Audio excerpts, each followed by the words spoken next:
afternoon, good evening, depending on where you are in the world. Could also be good morning. Thank you for joining us today in the webinar on cool buildings, greening real estate investment to curb the rise in cooling demand. Co-hosted today by the Program on Energy Efficiency in Buildings, an initiative of the French and German government, the Cool Coalition, the Global Alliance on Buildings and Construction, and Sustainable Energy for All. My name is Lily Riahi. I am the coordinator for the Cool Coalition, and I am also your MC for today's webinar. So we have a very exciting program with us, for us today, which is to discuss the critical role of buildings in tackling the cooling challenge, but also helping us deliver on thermal comfort and productivity and jobs and many other SDGs, while also delivering on the Paris Climate Agreement. You will hear from experts today on key challenges that face the building sector, some technical solutions, as well as some policy best practices to accelerate action and investment in a transition to green buildings. So with us today, we have Dan Hamza, the non-executive director of the Kigali Cooling Efficiency Program, KSEP, as well as a member of the COP26 Champions team, who will give us an overview. Dan, if you could just give us a little wave so everyone can see you, that would be great, thanks. And that will be followed by a presentation from Andreas from Ashok Lal, an architect for a very long time, an expert on architecture from India. That will then be followed by the report launch from PIB, which is going to be presented by Andreas Grunner, advisor for PIB, who's been with the program also for, I think, since a long time. Then we will be following that with a panel discussion on policy action for cool and low carbon buildings, and there we'll hear from Emeka Nwandu, the president of the World Green Building Council in Nigeria, Brian Dean, lead energy efficiency and cooling at Sustainable Energy for All. We'll hear more perspectives from Ashok Lal, and as well from Andreas Grunner. That will be followed by Q&A with all of you joining us today. So please do use the chat box on the right-hand side of your screen to enter any questions that you have, which we will then respond to through the panel during the discussion. And finally, we will close with Martina Otto, head of the Secretariat for the Global Alliance on Buildings and Construction, and also head of the Cities Unit at UN Environment Program. So since I think the baseline scenario for cooling demand says we're selling, space cooling demand says we're selling about 10 air conditioners or appliances per second from now to 2030, if we don't do anything to change the situation, we better get on with it and turn to our panel. So with that, I'm going to hand over to you, Dan, to give the welcome. Thanks. Great. Thanks, Lily. Can you hear me okay? Wonderful. Well, thank you all for joining. Nice to be connected, and thank you, Cool Coalition, for setting up this discussion. Passive buildings really do hold huge potential, and they are a key part of the approach that we've been advocating for the Cool Coalition, which is the avoid, shift, improve approach, and passive buildings, very much a key solution in how we can avoid some of the greenhouse gas emissions and other pollution associated with cooling. So really do very much welcome the topic of this webinar. The task that Lily set me with my 5 minutes is to share with you some of the key challenges. I think the first one's kind of obvious. I take it that you all know that the building sector generally accounts for a huge amount of the world's GHG emissions. We were just having a quick debate on the panel before about the exact number, but around 40%, and the numbers vary slightly upwards and down. But nonetheless, it is a significantly huge slice of tackling the climate change challenge. Buildings also, when they are badly designed and operated, they make people sick, they reduce productivity, they reduce concentration, and they can destroy nature. So multiple challenges really presented by buildings. Passive buildings can solve for all of that, and many of them are also really quite beautiful and quite historic. In fact, history is peppered with passive building design, and if anyone ever has the time to look into it, you really will see some wonderful passively designed buildings throughout history. But like the Persians had their wind towers to channel wind into buildings, and really rather gorgeous district cooling in French villages from like the 14th century. I mean, really sort of such a long time ago. And you know, the use of even an oasis type effect in deserts around the world, you know, for nomads. So passive cooling is not a new thing, and in fact, you know, architects today also, I think, absolutely, we have one on the panel, Ashok, he's going to tell us. Architects today absolutely know how to passively design buildings. So in terms of challenges, I don't think it's a technical challenge. That's really my starting point here.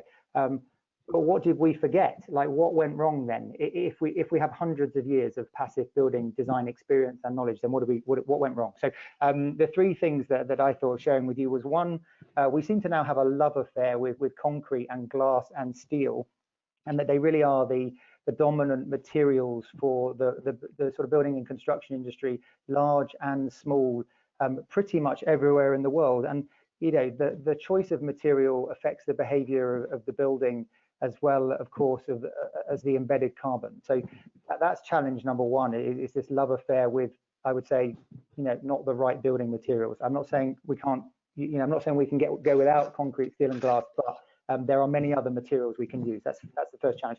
The second, externalities I want to flag. So, I mean, the negative impacts of weak standards for building sustainability, they just get pushed out onto, well, they get pushed out onto nature and the climate, but the negative impacts, the externalities, also get pushed out onto the people who buy and who live in and use buildings, and they don't get properly captured within the system of sort of decision making and the marketplace for actually designing and building buildings. And I think that's a challenge. I think there are some sort of perverse incentives here about how much costs arise upfront and who pays for those costs further downstream. So that's the second challenge I wanted to highlight.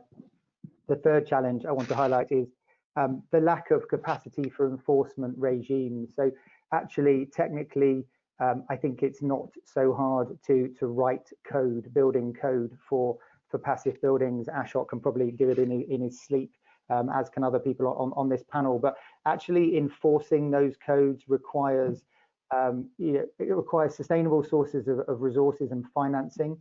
You know, you need to pay for these regimes, and they need to be pretty robust against corruption, and they also need to be fairly efficient so as to not slow down the need for new buildings in order to meet sustainable development goals and other desires of society. So they were my three challenges. I look forward to hearing from these great speakers about how we can address some of these challenges, because I think they're pretty universal. But rather than just throw challenges at all of you and then like sign off and just let you deal with the solutions, I thought I should probably say something about the solutions and the opportunities as well in my final minute. So three offerings here. The first is that we being the COP26 high-level champions team, plus the Cool Coalition, the Marrakesh Partnership, KSEP, Carbon Trust, there's a growing group working on this, and you're welcome to join, are working on pathways to zero for the built environment and for cooling. And these two things will kind of merge together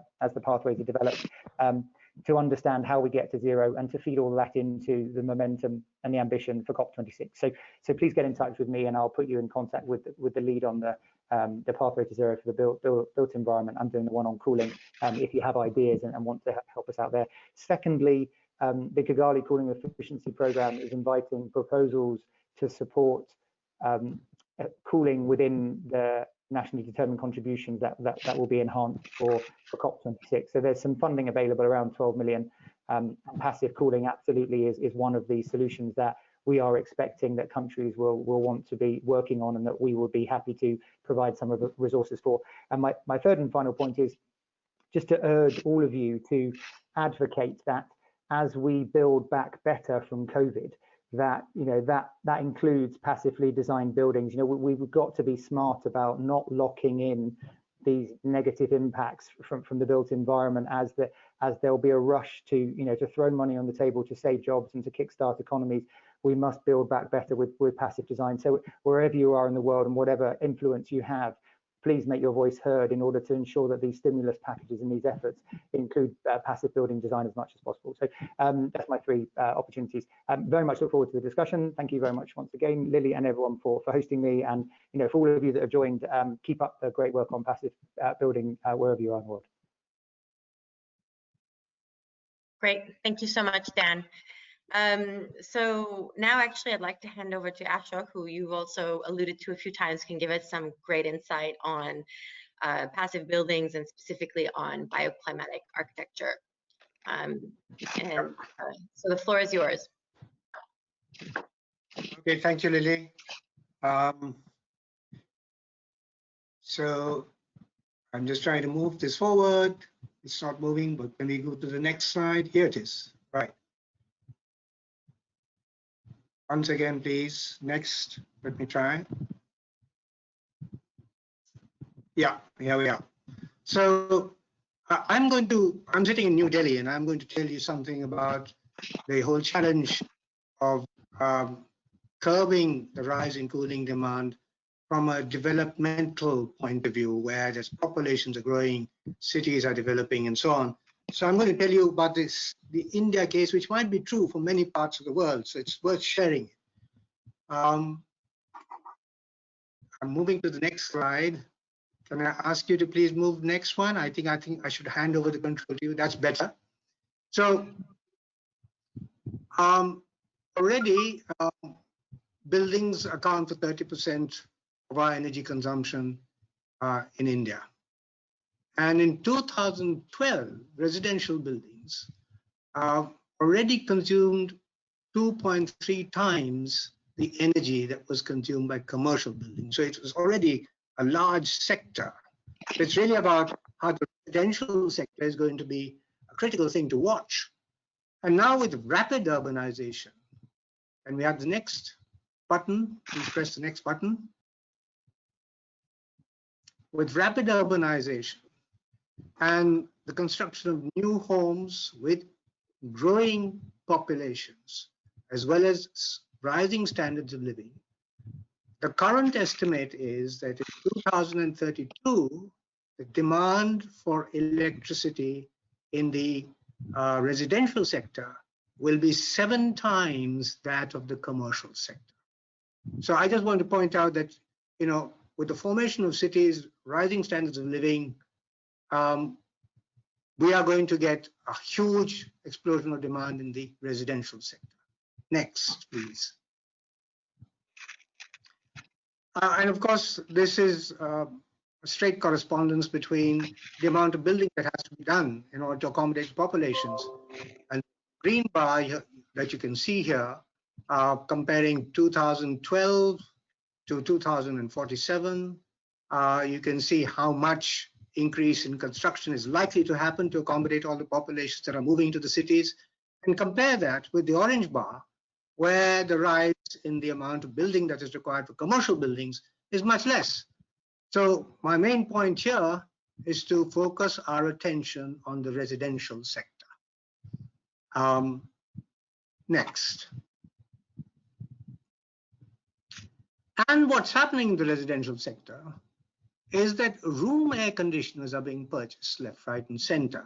And here's a kind of an exponential growth kind of chart that you can see, which shows the growth from 2010 to 2050.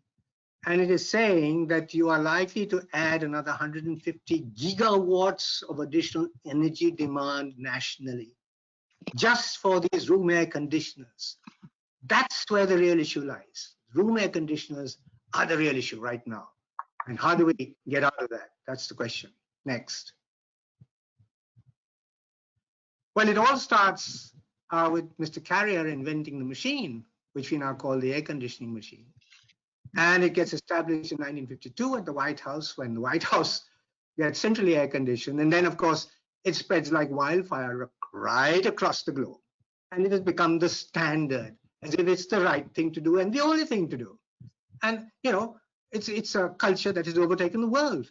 So there we are, driven by the air conditioning industry. Next.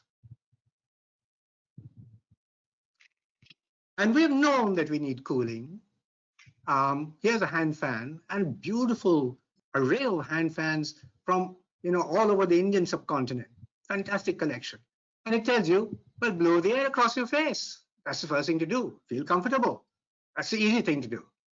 And then next, what you see, and this is a good history, the electric fan comes to cool the body, not to cool the air, not to pull the heat out of the space, but just to blow air over your body. And actually, this is where I am right now. Next slide.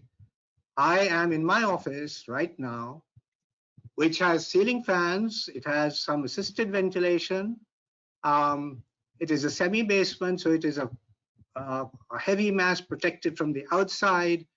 And only in the very hot and humid season for about 15 days, I need to do some dehumidification. Otherwise, with the ceiling fans and protection from the outside, we're okay. And about two weeks ago, here's the temperature. The dry bulb temperature in the office was 29 degrees Celsius. The wet bulb was 24 degrees Celsius, about 65% relative humidity.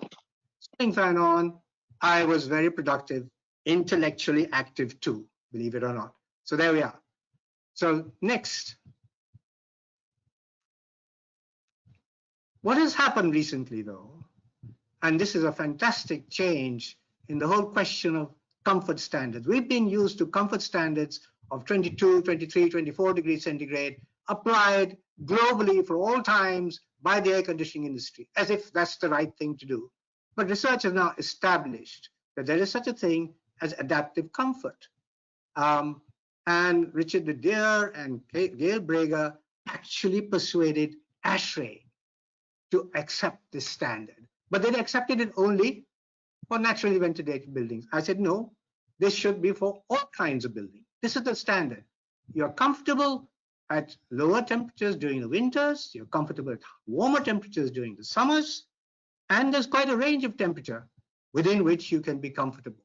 So that's the standard we have to move to. Forget about the air conditioning industry standards. That's a big saving immediately. Next. Dan, you talked about tradition.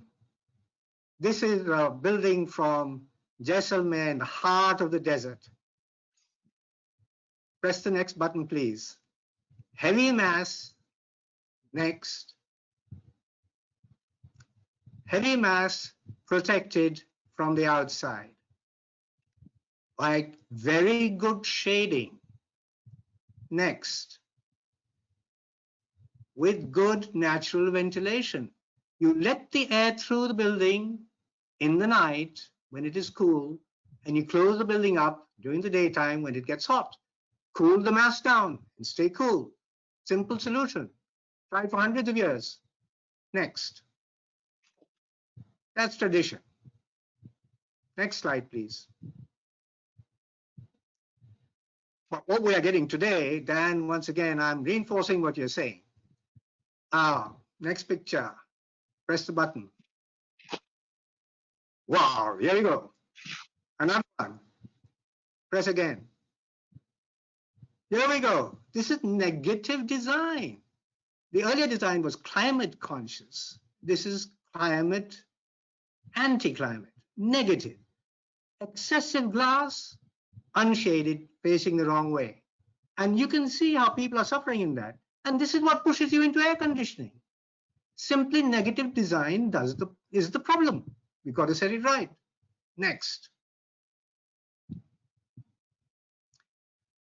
Another thing that's happening is that buildings are getting more and more densely built, and they're being surrounded by cars, etc. And people are installing their room air conditioners, and these air conditioners are pumping out heat to the surrounding spaces of the building, setting up a vicious cycle. The more you air condition, the more you heat up the outside space around the buildings, and therefore it gets worse and worse. So really, you just have to see how you get the buildings and the environment around the buildings right. This is a vicious cycle of air-conditioned comfort, discomfort. That's what I call it. Next. Simple principles. First, shade. Don't let the hot sun strike the window. Don't let diffuse radiation enter the window. Keep the external surfaces light in color, reflective. Let the air through the building when it is cool and comfortable outside, and insulate the external walls and the roof. Roof particularly well. Insulate the external walls, protecting the mass inside from getting hot. And if you're going to do air conditioning, for part of the time, to make the air conditioning more effective. Simple principles of passive design: shade, ventilate, insulate. I don't think you need regulations for this. We already have the National Building Code in India, which tells you what to do. It should be the other way around. I'll tell you at the end of the day what the solution is at the end of my talk. Next. And this is now being done. This is a low-cost, affordable housing scheme for people with very little income. So the basic framework for external shading is provided, very simple, and you can add more shade according to your orientation. You can make it adjustable. You can add things that can roll up, roll down, and attach, take out, depending on the season. So it's a very simple kind of design. White surfaces, insulating wall, heavy mass inside. Next. Well, one of the key factors is always the design of the window. When you press a few more times, we'll see all the alternatives of window design. So with our clients, we actually have been doing this exercise, showing them. Can you press one more button? And one more. We've been showing them how progressively improving the window design, reducing the window size to what is really needed, protecting it from direct sunshine, and then also when the window is open, supplementing with a little bit of assisted ventilation. Use an exhaust fan or something. When you have these alternatives, and we do a simulation exercise to show what the impact is, that's what we see in the next slide. Can you have a look at the next slide? Here it is. The black line, this is on a summer's day. The black line shows the outside temperature, zooming up to 35 degrees centigrade in the middle of the day and coming down to very comfortable 23 degrees centigrade in the early morning by that time, and dropping during the evenings. And here you can see the different lines of different alternatives of window design. The worst window design is at the top, and the best design with a little bit of aided ventilation is at the bottom. And when you're at the bottom, you're within the comfort zone. You don't really need any air conditioning. And this can be done. This is for the climate of Mumbai. Okay? And this has been proven to the developer. And so, this is incontrovertible, clear argument. You must pay attention to technical design of the window and the external wall. Next. But all of this is possible if you can open the windows and get the benefit of ventilation, right?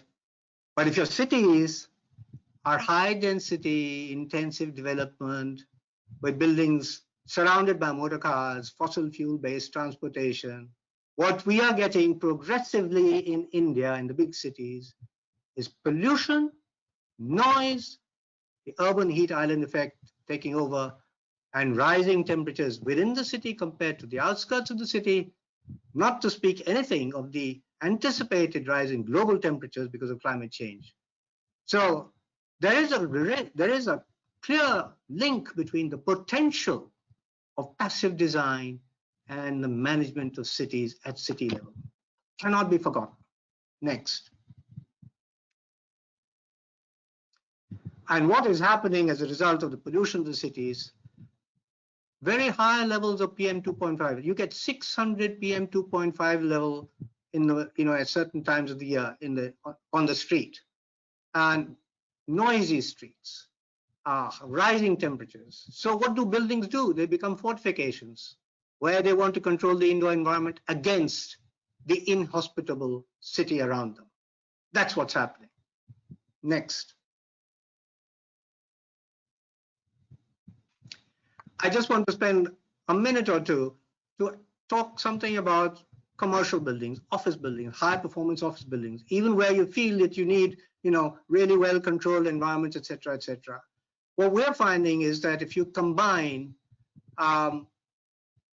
radiative cooling in the slabs of the building with good insulation and shading and ceiling fans to move the air inside the space, with just a little bit of what you need as fresh air, tempered fresh air for hygienic purposes, that is proving to be 35 to 40% more efficient in energy consumption for very good comfort compared to some of the good air conditioning systems around the market. So this is a kind of, again, it is about using mixed mode operation and integrating the building fabric itself with the passive cooling design principles. Next. This is what that building looks like, which you saw the plans of just now. The shading system is designed according to the movement of the sun, and it's got very nice diffuse lighting inside. And it's very beautiful in itself, very elegant building, So this buying steel and glass as the statement of modernity or of the future is nonsense. I think we just got to find a new aesthetic language too, and it's available. There's nothing wrong with it. Next. Finally, I think we have to make sure, and this is the work that really needs to be done by people like me, people in the profession of design, that the user, the buyer, the customer must know and must demand from the developer positive design for comfort at affordable prices.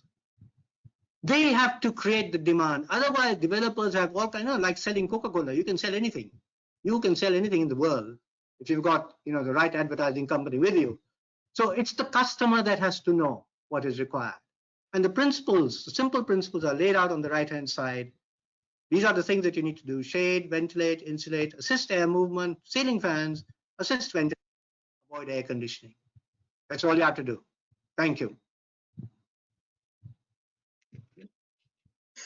Thank you very much, Ashok. I have to say, actually, I can't take credit for this quote, but our executive director, Ingrid Anderson, she often will say, cooling is not only about megawatts, but it's also about negawatts, meaning nature. Absolutely. Absolutely. So, and I think that was a nice quote, which I can't take credit for, but still a nice quote to summarize what you've been highlighting. And I think it's very impressive to hear about the impact that nature-based solutions, bioclimatic design can have, on meeting our demand for cooling and providing thermal comfort. And I think that's actually a nice segue to Andreas, who will be launching the new PEEB report on better design for cool buildings, and sharing with us also a little bit about what we also promote in the Cool Coalition and at UNEP and Global ABC also, which is the approach of reducing the need for mechanical cooling or avoiding, improving energy efficiency, shifting to low carbon sources while protecting the most vulnerable and leveraging partnerships. And I think the report that Andreas will touch upon really captures that very nicely. So over to you, Andreas. Yeah, thank you, Lily. Good afternoon, good morning to everybody, dear guests and dear speakers and panelists. My name is Andreas Gruner. I'm architect and I work for GIZ. I'm advisor in the Program for Energy Efficiency in Buildings, which is an initiative by the French and German governments. And we are supporting 5 different countries on improving the energy efficiency in buildings. And in my work, I'm coordinating the activities for Mexico and Vietnam. Today, first of all, from the program PEEB side, we are very happy to partner this webinar together with you, with the Global Alliance for Buildings and Construction, with the Cool Coalition and SE for All. We are very happy to be part of this today. And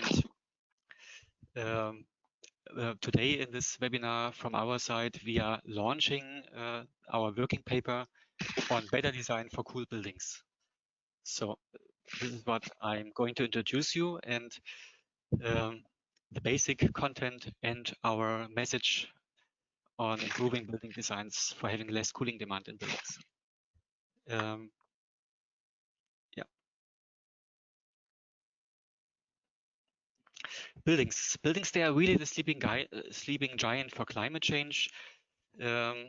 All the countries globally, we all combine together, we will not achieve any part of the goals of the Paris Agreement if we do not address mitigation in the building sector. Nearly 40% of all global emissions in buildings today are coming from the buildings and from the construction sector. And if you look around in the world, I've been working in China for some years as architect. If you look around and see all the huge construction going place, and the prediction says even the floor place we have today will nearly double until the year 2060. So the building sector is important today and will get even much more important in the future when it comes to addressing climate change. Also, the energy demand in the building sector is expected to double, and facing this huge challenge, how do we actually fulfill the goals of the Paris Agreement? If you look at the NDCs of the countries, of our partner countries and beyond to NDCs of many countries, then there are indeed many countries who actually commit themselves to take action in the building sector. In fact, more than 130 have already mentioned the building sector in the NDC targets. But if you really look closely, then the targets are really weak, actions are not clearly defined. So there's a huge field for activity in the upcoming years to really take action and do strongly initiatives worldwide.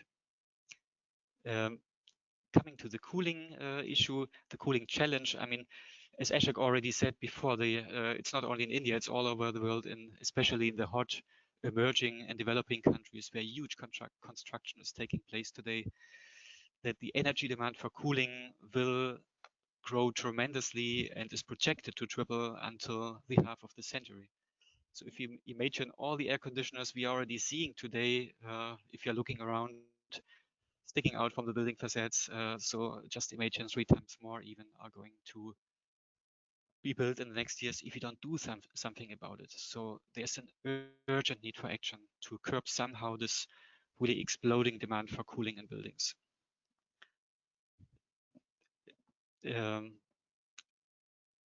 Could I move back somehow? Excuse me. Please, could we go back to one slide back? We are fostering very much in our working paper, thank you, that better designs are strongly needed in the first place to reduce cooling needs in buildings. Before we find any technical solutions for buildings, highly efficient appliances and technologies, we must do something about improving the building envelopes. Just to give you some example, there's a huge potential what is behind better designs. For example, if we used reflective coatings, white roofs and facades in buildings, then about 80% of the sun radiation will be blocked and reflected, while darker building surfaces actually can only reflect some 5 or 10%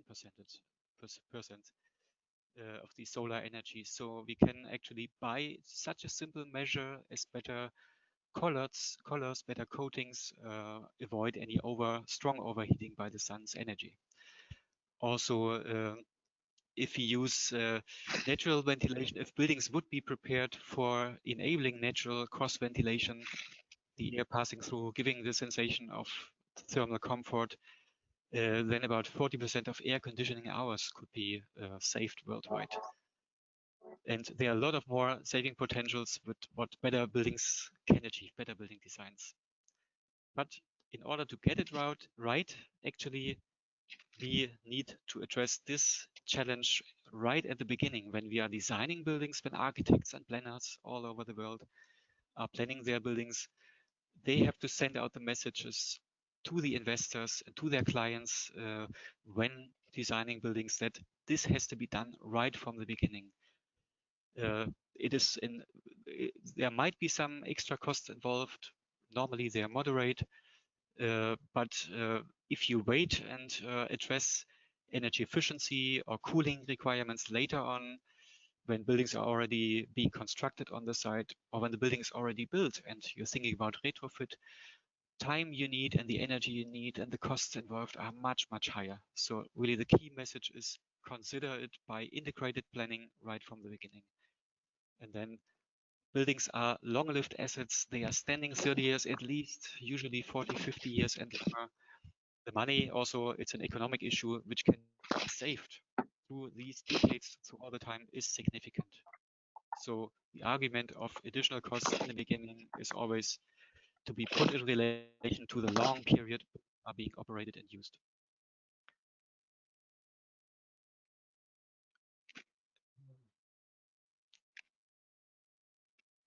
Yep. In our working paper on better designs, we are introducing, we use the approach avoid, shift, and improve.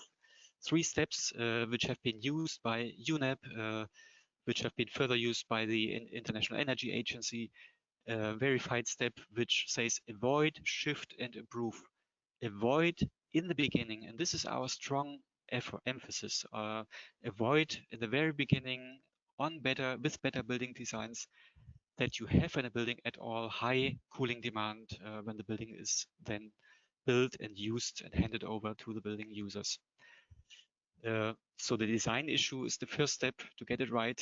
Then we promote to shift renewable sources of energy when any cooling is needed or for the remaining energy needed for cooling.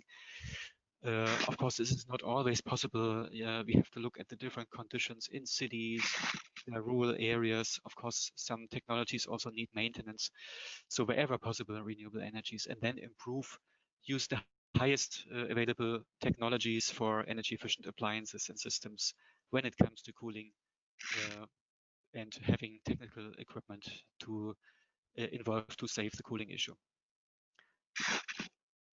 If we have a closer look at avoid, the first step that as has been mentioned by Ashok, the passive building design approach is really, and by then is the approach to take into consideration the buildings adapted to the site. There are certain subclimates, building plots lend themselves to find the sort of right place for the building to put using already existing neighboring buildings for shading or vegetation. And also the alignment of buildings is important. The compactness, more compact or less compact, also this is important to take into consideration. And then, of course, developing a very good, high quality, high efficient building envelope is essential to improve the building design. The next steps are shift and improve shift to renewable energies, photovoltaic systems, for example. And then when it comes to have any energy involved, which is unavoidable to cool down, we have sometimes very high requirements. If you think about hospitals, for example, they have very high cooling requirements. Maybe not everything can be solved through the better design. Then the use of highly efficient systems and technologies should be fostered. But again, the key message is getting it right from the beginning through better designs, even for very high criteria buildings where you need a very high cooling standard and cooling is not avoidable, mechanical cooling, then the design nevertheless has to be prepared to save the mechanical cooling energy demand later on. Yeah, a short introduction. The working paper then introduces and provides examples how these better passive design, better building design approaches can be done in hot climates. And we had a look at hot and humid climates and hot and dry climates. And of course, we all know there are a lot of shades in between. There are different climates and subclimates, but those are the basic key climates we find in hot and emerging countries where the huge construction is booming and going on. There are 2 basic approaches. One is designing buildings where it's possible to have no air condition at all in an open approach. where you enable the building to breathe and to let the air flow through to enable natural ventilation, to cool it down, and to use the effects of air movements to have the sensation of better comfort and quality for the users of the building. And the opposite approach would be to have a closed building design, really to concentrate on the most possible to be achieved building thermal envelope. You can use thermal insulation, very good windows, high quality windows, and insulated roofs and so on. And this is more for climate for hot and dry climates, the same, but where the temperatures are really unbearable and cooling has to be solved mechanically. But again, it needs a prepared building design to avoid any high energy needs for cooling. So the open and the closed building approaches are the essential ones. And of course, there are combinations in between. Also, closed building design can be designed in a manner that windows can be opened at night, operated mechanically, no?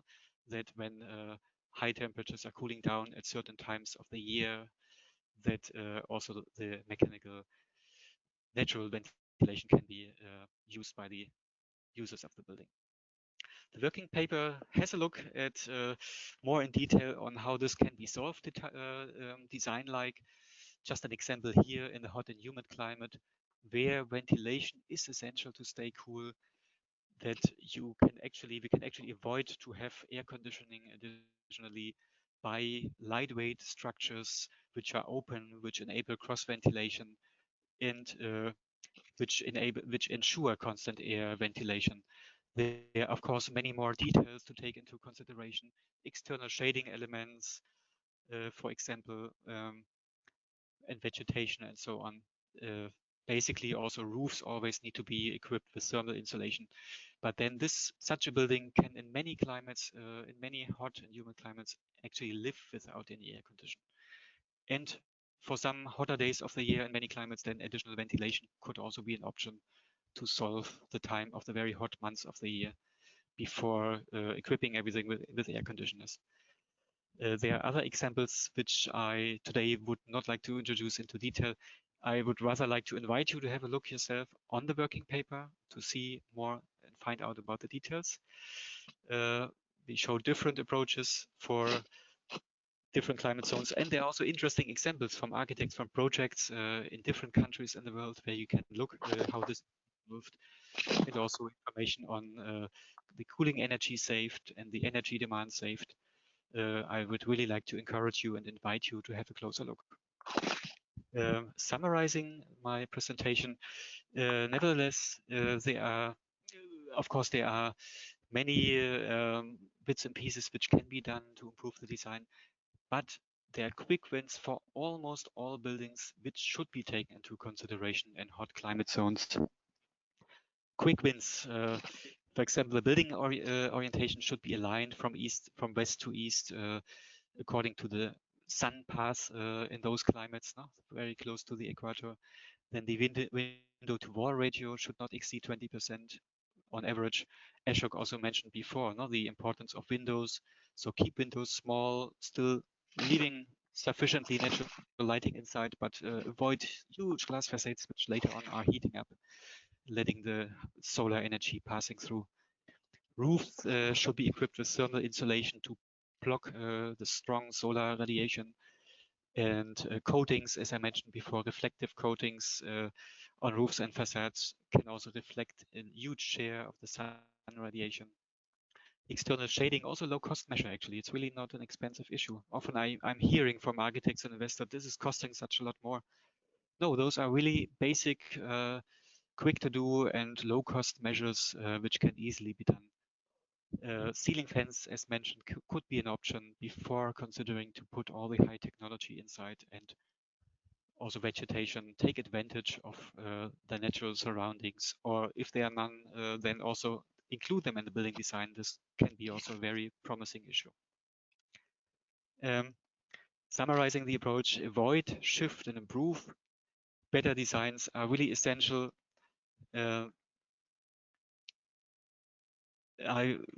we could also say if we would build buildings better, if we would improve the building design significantly, we would not need any air condition. On most buildings, we would really not need the air condition. I think this is the key message of our working paper. Let's focus on the first step, avoid cooling right from the beginning before it can affect the buildings and creates discomfort and high costs and emissions, of course. This is the strong focus of what we want to promote with our working paper. And this, with my last slide and concluding, should be taken into account in policy. So policymakers all over the world, when they are thinking about how to improve their policies and strategies towards fulfilling their NDC targets and really supporting large programs. In many countries, there are large residential building programs supporting the huge construction for especially low and mid-income households. So they should take into account aligning national cooling strategies with their NDC targets. It's not something separate. I know that there are some efforts here and there. In India, there's a cool action plan being developed, but this can easily be aligned to the national NDC strategies and should be seen together in an integrated approach. Then how not, if not through building codes, building energy codes should take into account better designs. Then also all the incentives, be it monetary or non-monetary incentives, they should also focus on better designs for less cooling, for cool buildings. And again, as has been done in many countries, the minimum performance standards, of course, are an essential part and will remain an essential part of policies.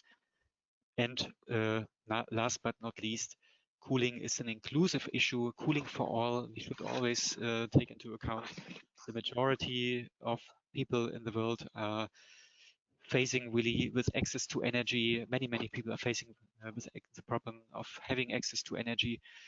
And of course, they have a right of having cool and livable buildings. And we need to do our best to prepare the designs to create the most possible comfortable environment. You will find our cooling paper at our PEEP website. Here you can see the connection and the link.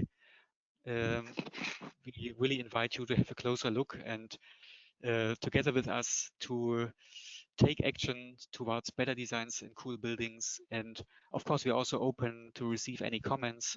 It's a working paper and we want to promote it into many directions and count on you also to promote it from your sides. Thank you very much for your time.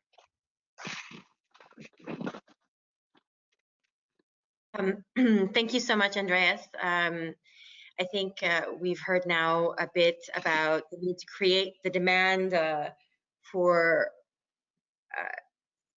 thermal comfort in buildings using natural solutions and the power of that.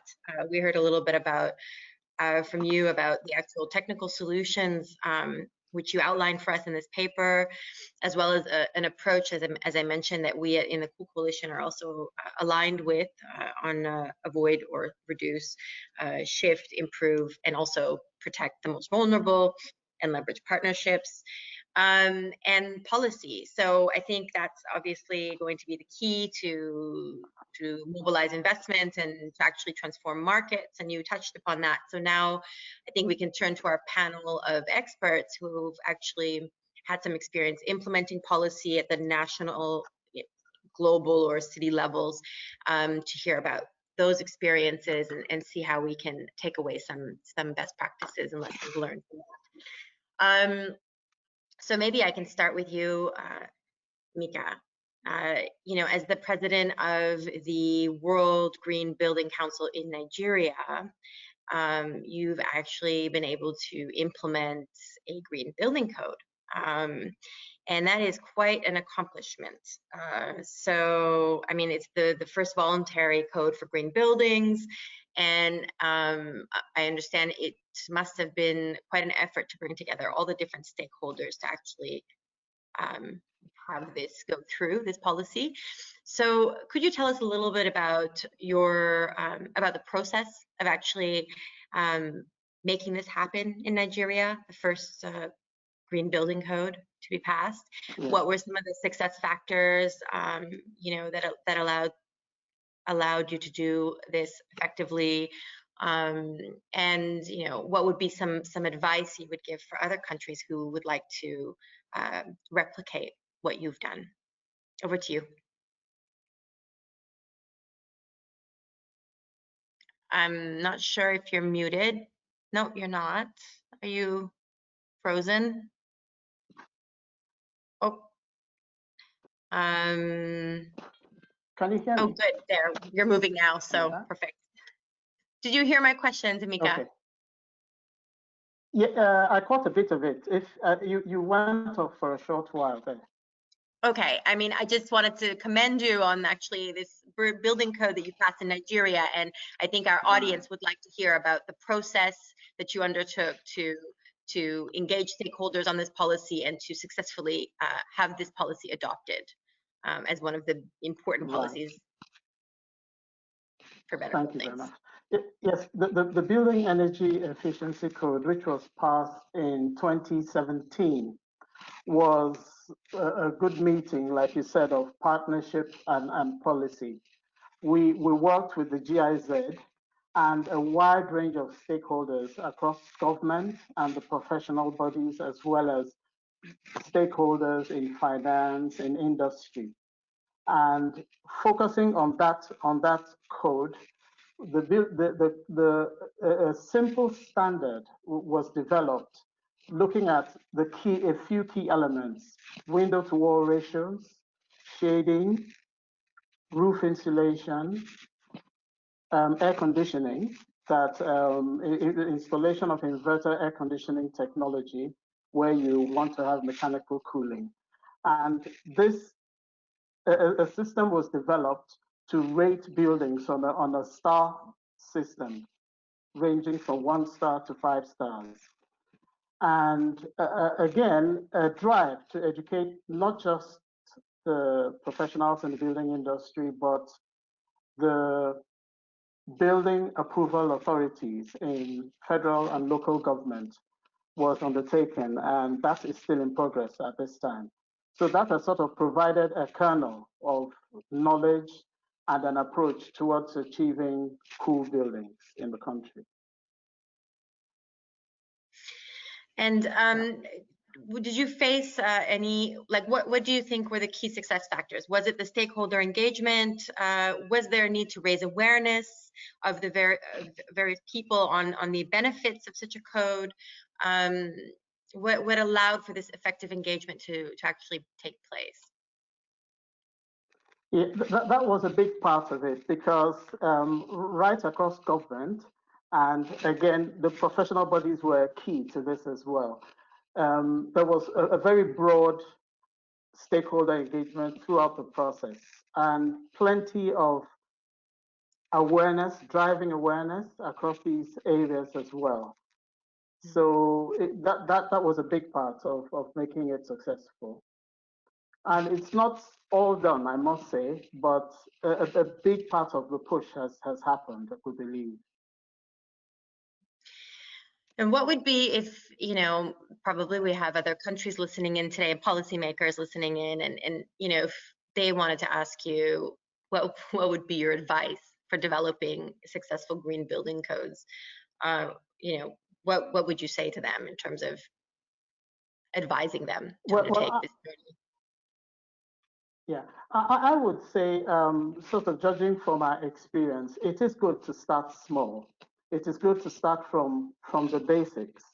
And the hope is that when you do that, you get to a point or an inflection point when it gets to be demand driven, when people start to realize that building that way actually gives you more money in your pocket, gives you a saving, gives you good results for less money.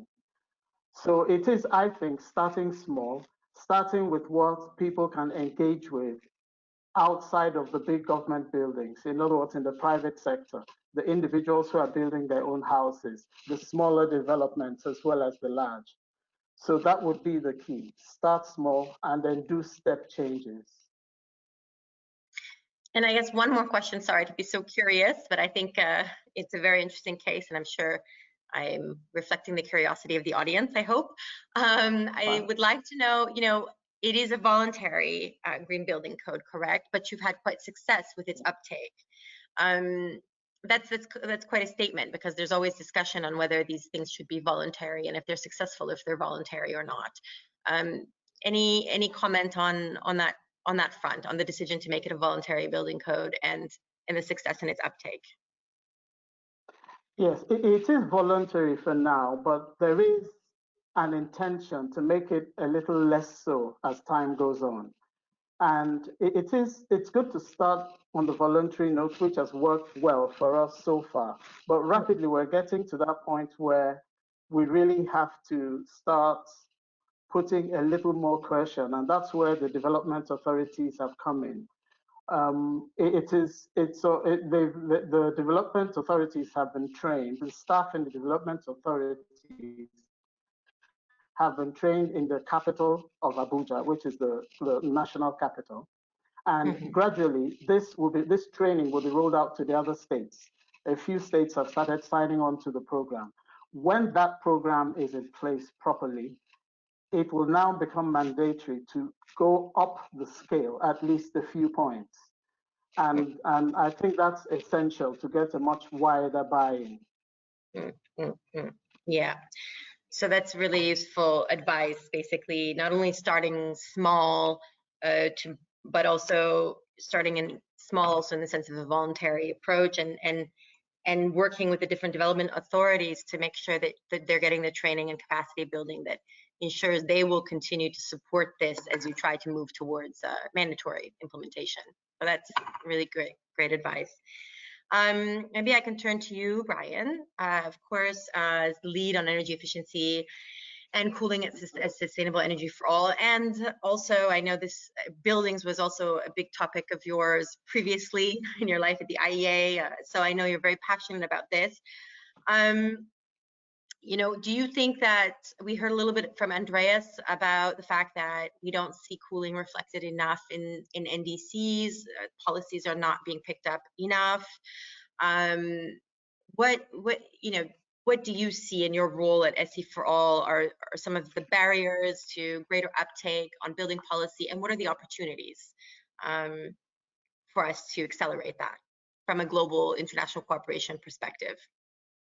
Yeah, great question. And certainly there's been a whole shift since the Kigali Amendment, and thanks to Dan and the KSEP team for really pushing this ball forward. But there's been a lot of change just in that short period of time that has brought the attention to cooling, and the ability to get them into the NDCs is another step. Getting them into policies is a step beyond that. And so there's this policy process that we need to go through as an international community, and I think we're making good progress. But what it needs, of course, is time and effort with the policymakers in each country. And as an example, in Nigeria, there's work being done to see, can cooling be part of the NDC? Can there be a national cooling action plan? And those sorts of conversations really build on the great work that the GBC has done in Nigeria to actually get, buildings onto the policies. So, it's really about these steps, and the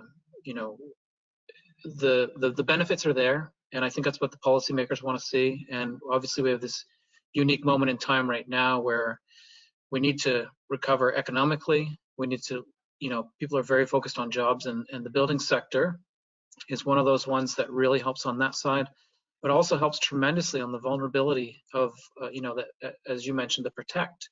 In terms of protecting populations, it's this better design of buildings that is really critical for all countries in the world. It's not just a hot climate or a cold climate. This better design is really fundamental to protecting during heat waves, protecting during power outages, and when there's system failures. Better designed buildings protect us all those ways. So it's really about health, isn't it? Which is something that I think needs to be highlighted so people can relate to that. It's a health issue, and also indeed, yeah, low capital investment, but returns in terms of jobs is very important in this climate. Are there any particular milestones that you think we need to work towards to accelerate this transition? Are there any particular initiatives that you at SE4All are undertaking that could underpin such milestones and boost the transition to green buildings? Yeah, and certainly our effort is, to ensure sustainable development and to ensure cooling for all, which is our program name. And in terms of, moments in time, of course, as with Dan's great work on the COP26, the NDCs and COP26 are a really important moment in time, and the NDC support facility is really part of that, and having both this year and next year, given the delays, we have really moments in time, both at the end of this year and next year, to get all policymakers on the same page. At SE4All, we are, with all of you as partners, looking to, we call 2020 the year of solutions for cooling, and it's really about celebrating and sharing information like this that PIB has put together. What are the quick wins? What are the things that we should all be doing? And so we'll be launching a communications campaign called This is Cool, as a means for collecting all of our great stories and really helping to push these quick wins forward. That will then really help us in our efforts to share the benefits with the policymakers. Pushing towards the COP, I think, is really the big one, but there's the National Cooling Action Plans, and really where the rubber hits the road, of course, is where policymakers in country are able to create and implement policies like building codes, like minimum energy performance standards. So I think there's a whole series of these moments in time, but the COP is one of the big ones moving forward. Thank you. Thank you for that. I think indeed we're all working towards the COP, and that means, like you said, commitments from policymakers and action on that front. But also it's a year of solutions, and it needs some action on the ground, which always involves private sector as well. So maybe I can turn to you, Ashok, and maybe also Emka, if you have comments on this, is how can we make sure that the private sector is on board as we make this transition to green buildings, or as we try to make this transition to green buildings? What would be your comment on that? Yeah, well, I think as far as the private sector is concerned, if I have to talk again from the Indian experience, is that the private sector in real estate has, until maybe 5 or 6 years ago, been focusing on what you might call high-end developments for high-end office buildings and malls, hotels, and high-end apartments. That's what the private sector has been busy with. Now that market is saturated. And of course, today with COVID, the demand is plummeted, right? But with that high-end, so-called in inverted commas, world-class kind of culture setting in, what has happened is that the entire culture of real estate has got conditioned to what Dan warned us against. It has got conditioned to a certain kind of building. So I really think it is a cultural issue. It is an issue of professional cultures, an international movement. I was very encouraged by what has been, there's been a signing campaign of the Institute of British Architects. There's a wonderful new initiative of which I'm now a part, which is called Building Sense Now. There are similar things happening in Delhi, where I'm part of a Gubbi group, which is a cultural shift amongst professionals. And I think, much more than policy and regulation, governments making policy statements, converting them into regulations, and having the capacity to drive the regulations at the ground is very far away. I can tell you in India, it's very far away. What we need is professional leadership. And here I really do appeal to the international professional companies who set the aspirations and the culture of building.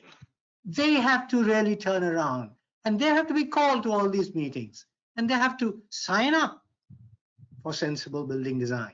I think that's very important as far as I'm concerned. One thing I would say, if I look at the climatic condition, say, right across Central Africa, Uganda, Nigeria, and the central plateaus of Africa, and I look at the climate charts, and I say, where the hell did air conditioning come here? Under the tree, it's perfectly comfortable the year round. It's wrong design. It's an entirely wrong design.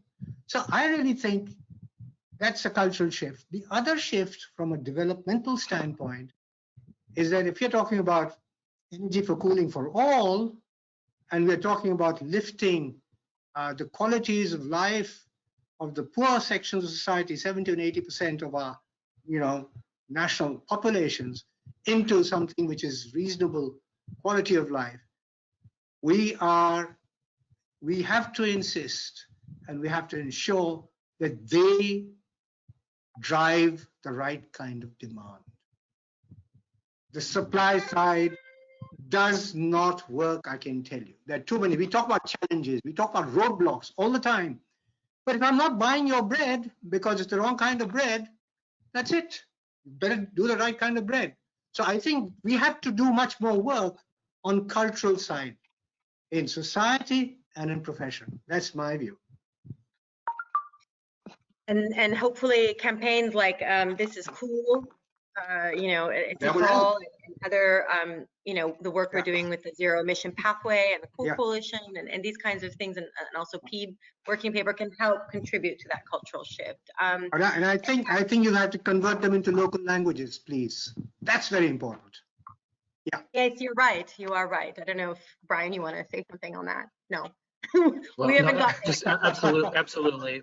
We want to make things that are usable and people can actually understand them. So yeah, you got to convert them into local slogans. This is, and it with social media, if you get the message right, I'm sure you'll make a sea change very quickly. Thanks for that. And Emka, do you have anything to add? I mean, I think also, it sounded like the training that you're doing is part of this cultural shift that you mentioned with the, development organizations. I guess that might also be happening with real estate developers, I guess. Is that also contributing to the cultural shift, or did you have any comments on that question in terms of engagement with the private sector? Are you asking me the question, Lily? No, Emeka. No. Sorry, yes. That's right. So please. Oh, right. Yes, I agree, and I agree particularly with Ashok. I agree particularly with Ashok on the fact that the fashion is wrong. The fashion that drives the wrong sort of demand from the clients is a big part of the problem, and that fashion has got to change. We need some more examples of how things can be done right. An example in Nigeria will be the use of low energy bulbs. Much of that wasn't policy driven. As soon as people got to feel the effect of using the right bulbs in the pocket, the culture changed. So we need more examples of buildings that are designed to work cool, and that will then drive that change from the demand side. Okay, so that's cultural shift and some demonstration projects, I hear, basically. Yep. Some on the ground demonstration too also. So it's awareness raising campaigns, but also the demonstration aspect. I think that's very important. And just one more thing there is the role of the professionals is also quite important, and the role of data. Luckily, in the country, there's a bit of that coming together.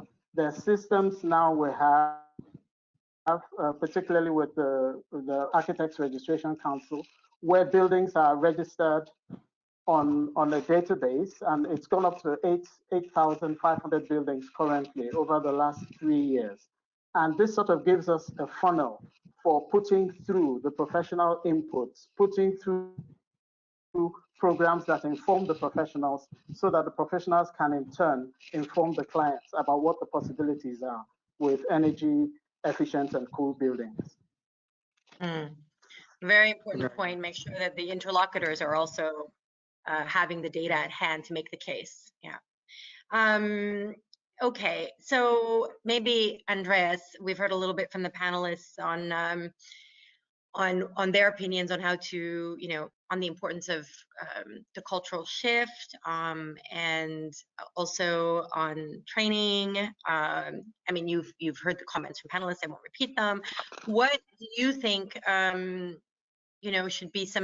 could be some important incentives that can accelerate and support these changes that panelists have been expressing? Well, incentives.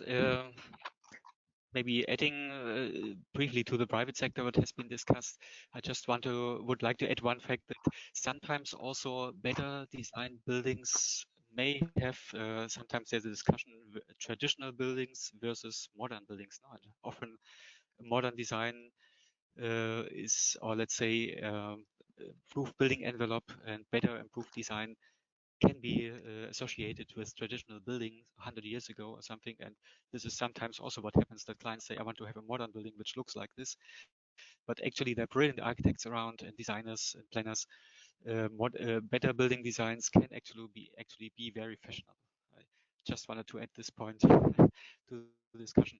Also attracting the private sector, it is also about providing incentives, seeing how in the market, it's all about business, of course. No, I mean, usually developers, investors, they are financing themselves through banks, and if incentives programs can offer more attractive conditions, then they can be taken with them, and designs can be improved. For example, in our PEEP program, we are working in Morocco and in Vietnam, in both countries, on improving the residential sector, and we are supporting the governments there on designing large national programs for energy efficient housing at large scale. So in this area, we can actually align incentive programs working with the private sector and providing technical assistance, which is essential, because also many developers then they need a hand on really how to improve their designs, and we need to look over their shoulders to really assist them. No? It's not just about financing. And then actually such programs can go ahead and can prepare the way for change, for transformation at large scale. There can also be non-financial incentives, as you were asking about the incentive side. No? For example, in many countries, also building code procedures are taking a long time. For example, if better designed buildings with less cooling, more energy efficient buildings would be going into fast-track building permit processing, then this can also be a huge incentive for the private sector. And there are many, many more non-monetary incentives also which could be offered and provided. No? Yeah. What also should be mentioned, what was I thinking about that? 1 second, please. Yeah, there's also the issue of awareness, of course. Very often end users do not really know about the benefits. And I think also when talking to investors, they could also, I mean, incentives can also be to get engaged with marketing and sales departments of developers and investors to really find the right language and messages and really send out signals toward the demand side and to create more consciousness and more demand for better buildings. Yeah. Yeah, I think that aligns with what we heard also from Ashok and from Emeka.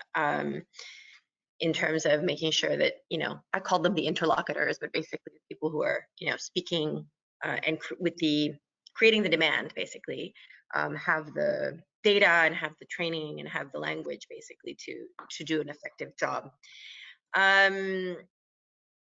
So I am going to just see if we can get our other panelists online. But in the meantime, Andreas, maybe I can turn to you on also the role of climate finance in this framework. I mean, you've given a very big picture on, well, actually all of our panelists have given quite a multi-layered picture on the various actions that need to take place at various levels to actually achieve this transformation and transition to buildings. And we've heard how important it is for health, how important it is economically, how many jobs it can create, how important it is for climate. I mean, it's a really big win.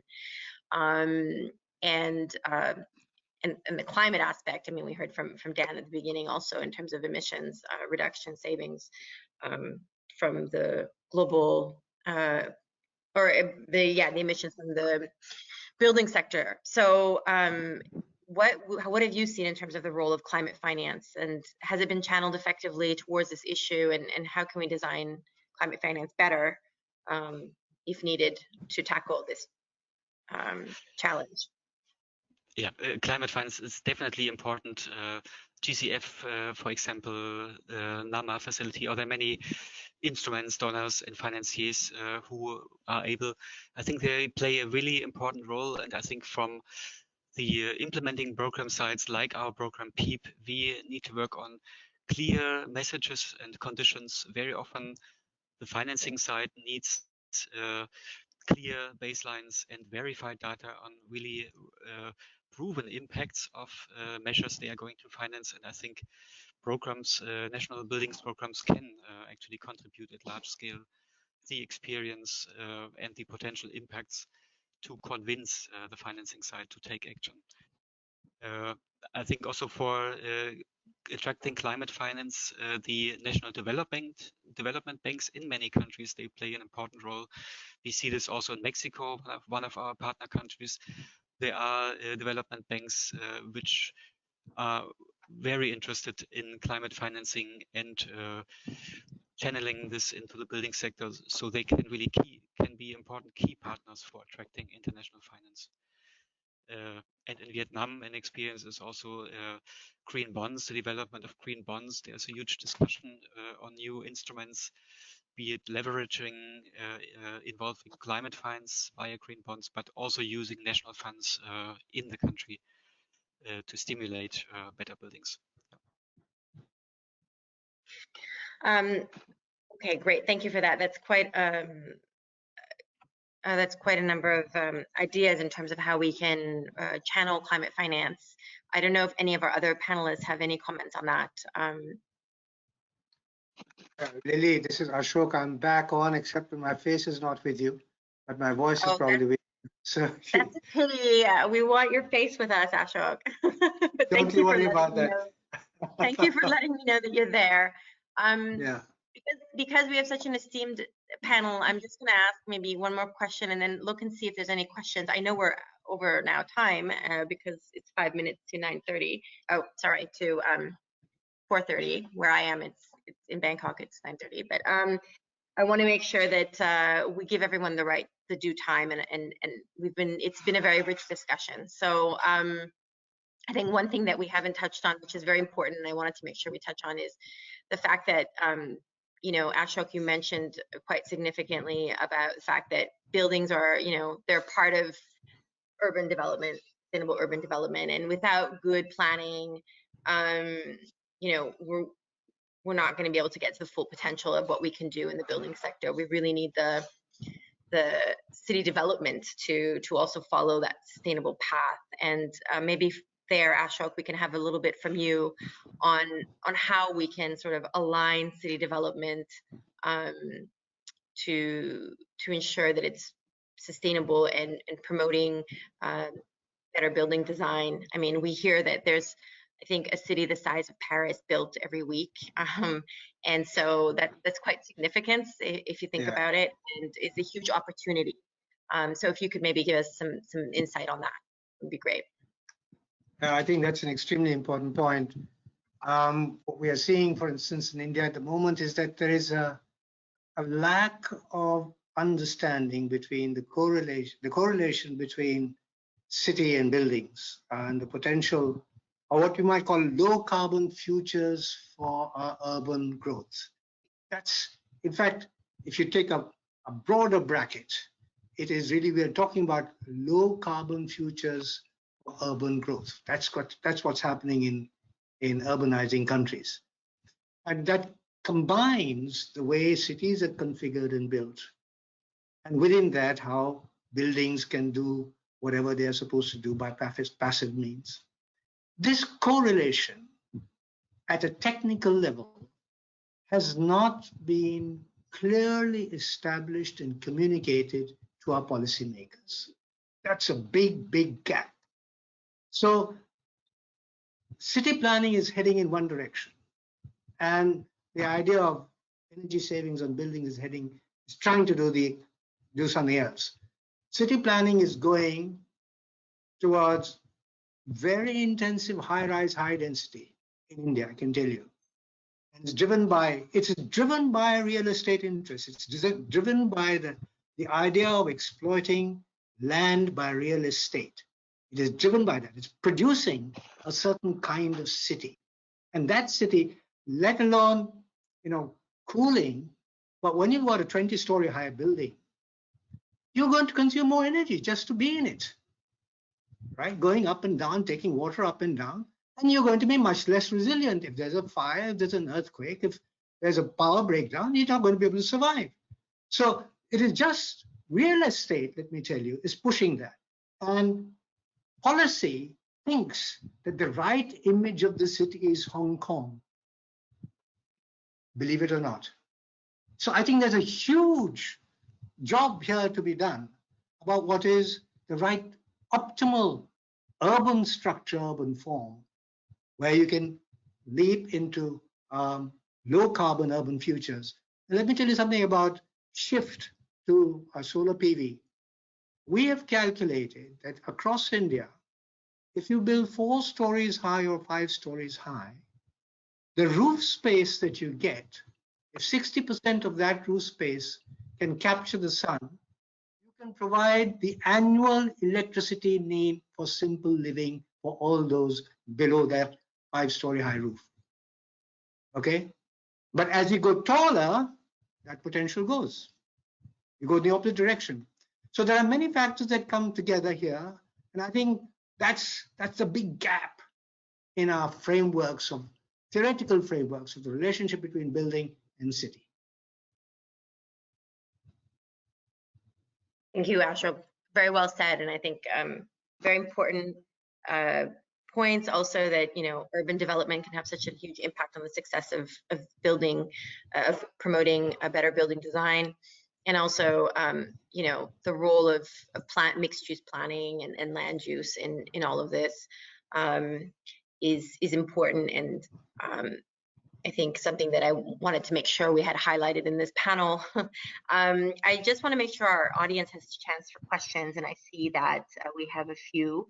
So I'm going to start with a question from Regis Meyer, who's asking if there is a supply side gap in building products, components, equipment, design tools to implement cool buildings, and also in skills to implement these solutions at scale.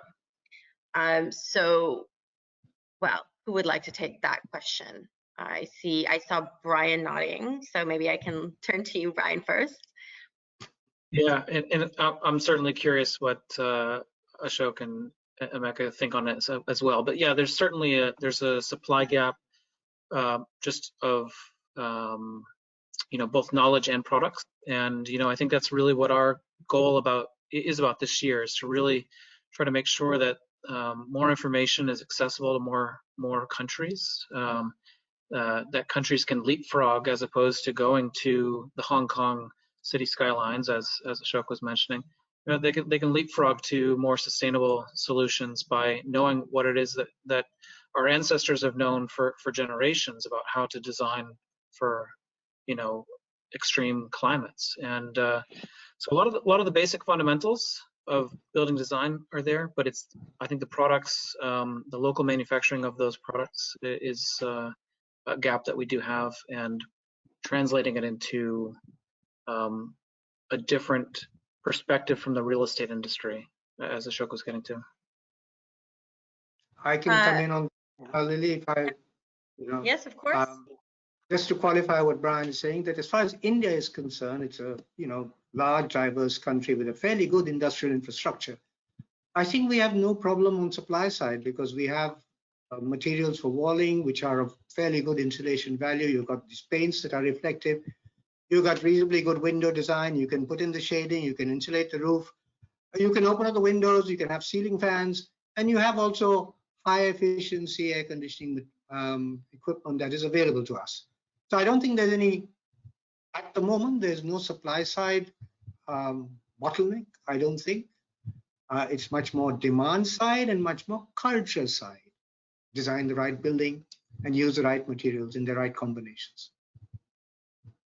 Emeka, did you want to come in and comment on your experience in Nigeria?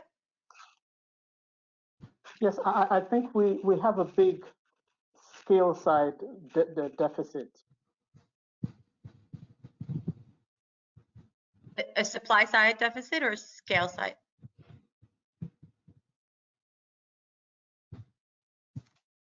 I'm sorry, Emeka, I couldn't hear you. Could you kindly repeat?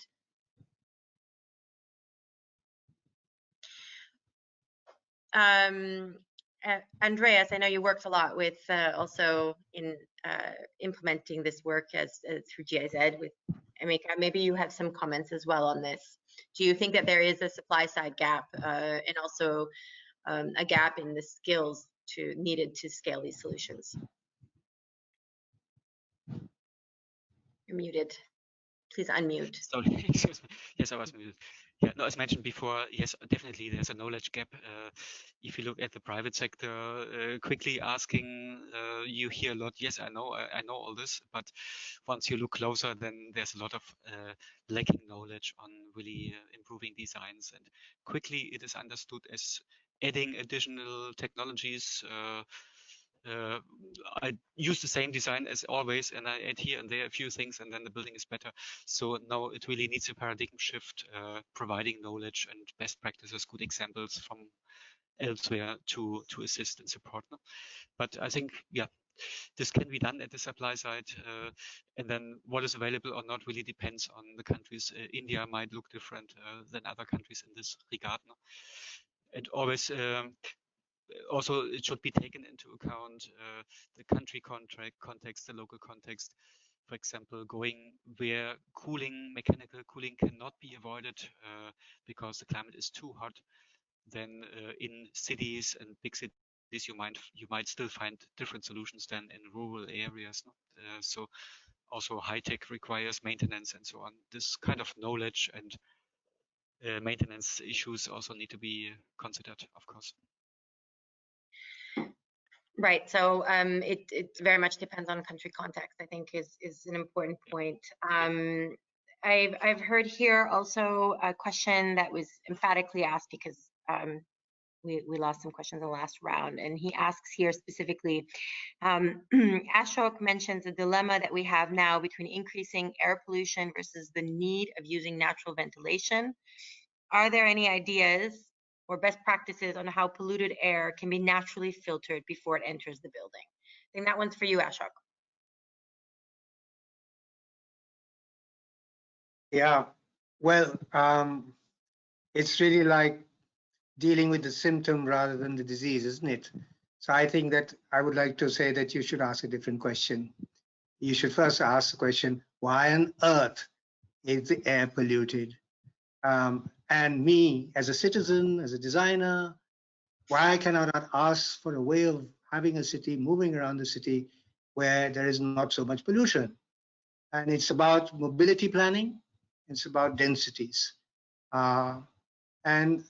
But even after having said that, yes, you can have filters through which you can draw the air from the outside, but that is simply adding to your energy bill. It's like closing to the outside when the outside is nice. Temperature-wise, it's pleasant. If you move out of the city, it's perfectly okay. It's only when you're within the city there's a problem. So I really do think that the emphasis should not be on solving your problem in your own building. We have to shift gear here to the city level. And that is a policy thrust which is essential today.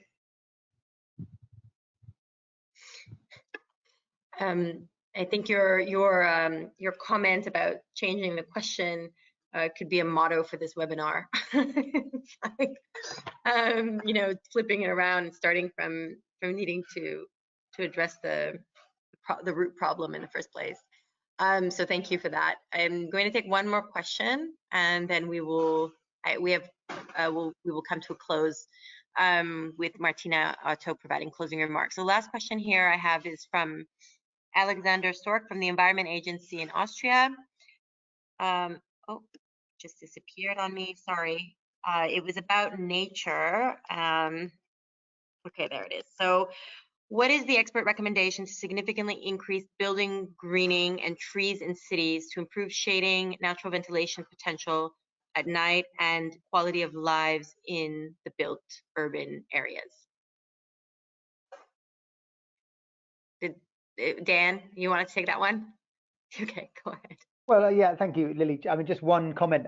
So a case study that I came across, which I assume is still relevant, is in Singapore, where they implemented a policy of essentially offsetting for any new construction. So if green spaces were lost because of the, you know, a new building, whether commercial, retail, etc., then the loss of that space had to be compensated for, and it had to be compensated for in a way that provided public access. You know, it couldn't be just on the top of a roof. There had to be a combination. And so that kind of approach, I think, is quite sensible to make sure that we maintain the right balance between green spaces, but also allowing buildings to still be built.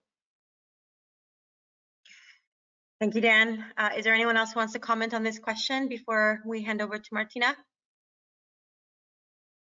Okay, so I think that was a very constructive and interesting panel discussion, and I will hand over to Martina for the tough job of wrapping up such a dense conversation in her closing remarks. Over to you, Martina. Yeah, thank you very much, Lily, and thanks for a fantastic panel. Made my life relatively easy because there was a very nice common line to. We had a rich debate, but it wasn't like very conflicting views. But there's something that goes in one direction, and I think that's a good message as well to take forward. I think everybody got it. Cooling in buildings is a hot topic, and there is this vicious cycle between more cooling heating up the planet. So we really need to address that going forward, and make the point that it is a real matter of health, of resilience, of quality of life. So it's a people-centered topic, and that should resonate with everybody. The second big point is there's no technical challenge. It's not about technology. We know how to do this. We have known it for a long time. There's tons of historical buildings that we can draw on, and that we can modernize in a way, bring them back to what they were at the time, something really exciting. Modernize with a few new design ideas, but be inspired by what we knew how to do. So it's a bit of a back to the future that we need. We need to unleash the design capacity of people to change the culture, we said, to build this demand for the buildings, but also to make sure that it's not only an architect who asks for that or who puts forward the design ideas, but that across the entire value chain, we have people who know how to do this, and if approached by the clients, know how to push that as well. So it's really the entire value chain from the design to really the building. We need all hands on deck, and that's about radical cooperation. So that's another point that I have. Another point is, and I think it's a real sign of hope that we had messages from particularly from India and from Nigeria. We know how to do this. We have put things in place. It's happening already. That's really good because those are two of the three countries that we've highlighted as being the ones where most of the urbanization is going to happen. And most of the building demand will be, the new build will happen as well. And by the mere fact of climatic conditions, a lot of the cooling demand will be as well. So I think this is a really good point. We have seen that there are a few easy to do things, and that starts with behavior. On the one side, shades, pull the shades, very easy. We've done that in the past. Why don't we do this in the present? It's also about the level of comfort.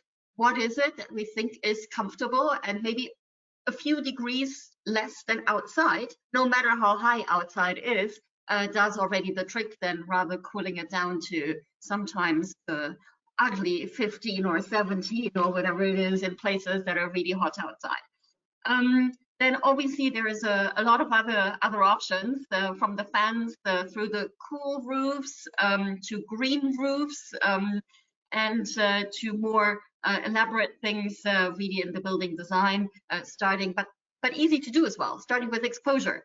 So really think through the whole gamut of options that we have. And really, really important as well, it's not about the building itself, it's the building and its ecosystem. So that means the neighborhood, the city, and that takes us to the urban form and this issue as well about nature-based solutions in cities. And that does actually come with a whole bunch of positive side effects if we have more green in the city, not only addressing urban heat island effect, but also helping with flood control, helping with air purification and things like that. But I fully agree with Ashok when he said, well, why is it that the air is polluted? So we have to address that. There is an issue about cost that was raised, and there's a really important message. Number one, not all the measures are very costly. Some are more costly, and we have to have the right incentives in place to make this shift, because if we take a life cycle cost perspective, the whole thing shifts around entirely anyhow, because over a longer lifetime of the building, costs go down. What we've seen as well is the policies are really, really critical to make this happen. Writing it into codes, we did say. We need more performance-based building codes. They're the one key element that really drives things further at a mainstream. But at the same time, it's also things about procurement. And I haven't heard the word mentioned, but we did talk about the low-income housing options, for example, and there's a real lever that we can pull here as well. And I think that's sort of in a nutshell. Oh yeah, and some really touch and feel.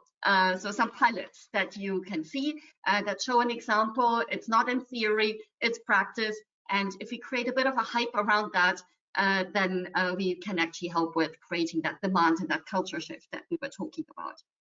There's a few other points, and that is about integrated approaches. And we heard that we need to actually cut across different sectors. That's one. So it's not only the building, it's looking at building and energy. It's looking at urban policies as well. So it's that combination. And there are some technologies that help really do that, and that's district energy, for example. We need to look across also the conventions, and we heard very nicely where it started with the Kigali Amendment. So it came from the ozone side, but now it is a matter also for the Climate Convention. There is an issue that links also to the Biodiversity Convention. The more we look at the green roofs and the green space in cities and so on. So there's a combination here. And there's an integration issue in terms of the policies, and that takes us right into climate strategies, cooling plans, adaptation plans, and the NDCs. Really, really important as we go to COP26. So I think there's no doubt for anybody, this is a real big topic as well for the next COP. There will be some things in the lineup. There will be a number of webinars coming under the Race to Zero, where we will definitely have an opportunity to focus on this topic. As the Global ABC, we do organize the technical expert meeting that is coming up as well. And cooling is one of the topics that will zoom in as well. And maybe one more element in terms of a product that the Global Alliance for Buildings and Construction has developed together with colleagues at the IEA, and that's the roadmaps. And we have regional roadmaps now for the sector, and cooling is one of the elements. But it actually really makes this connection as well, looking at, it starts from urban planning and ends with energy in a sense. It goes across the whole area. And I think that is, it's a framework and it's a process. And I think that's what we need as well, to pull all these players together, as we said, for this radical cooperation. So there's something that we can offer.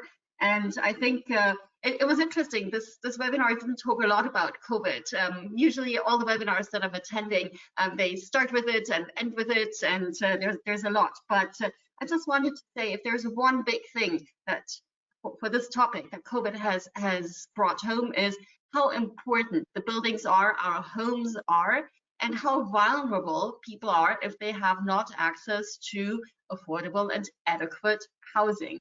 And what adequate is changing at the moment as well. And it's not only about having a certain square meter level or four walls and the roof, but it is also about climate proofing. And this issue of cooling comes right in there. We will see more heat waves, well, if we're not preparing for this, we will be hit harder by that. Just wanted to make that point. With that, well, read the PEEP paper. It's really good. Please do so. Please join us. There's a next webinar coming up as well. And join us in the Cool Coalition and also in the Global ABC in going forward. And I think I'll stop there. Thank you.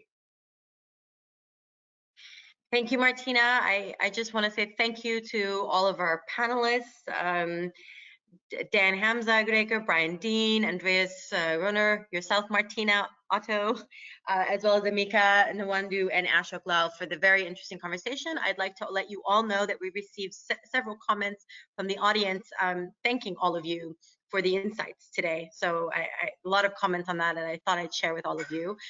We will be sharing the presentations that were made today with everybody as a follow-up, as well as a summary and a recording, which I don't know if it'll be in 2 parts, but there'll be a recording that we will share with all of you. So just wanted to let you know that that will be forthcoming. As Martina said, visit the read the PEEP paper, visit C4All for the campaign that is coming on This Is Cool to support the cultural shift, the Global ABC's roadmap on the way to COP as part of the Marrakesh Partnership, as well as Dan's initial call to join the zero emission pathway for cooling.